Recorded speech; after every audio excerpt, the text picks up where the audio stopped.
Welcome to Verse of the Day Quran channel. We will read one verse a day.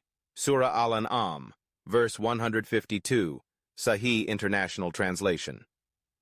And do not approach the orphan's property except in a way that is best until he reaches maturity, and give full measure and weight in justice.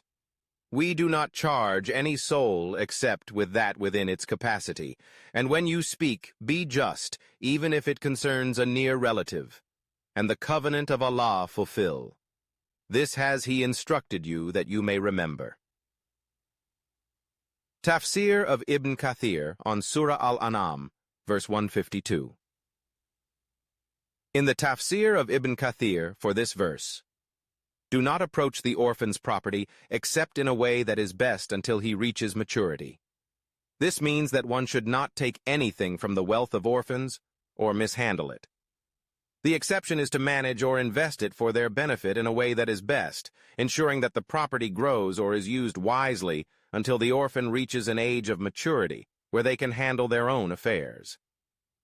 Give full measure and weight in justice. This is a command to be fair in all transactions, ensuring that goods are measured and weighed correctly. Deceiving others in transactions by giving less than what is due is prohibited. We do not charge any soul except with that within its capacity. Allah does not burden anyone with more than they can handle.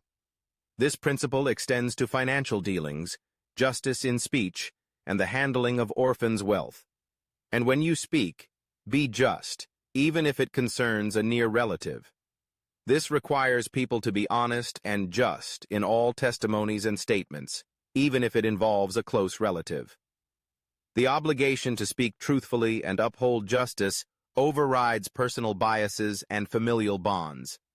The covenant of Allah fulfill.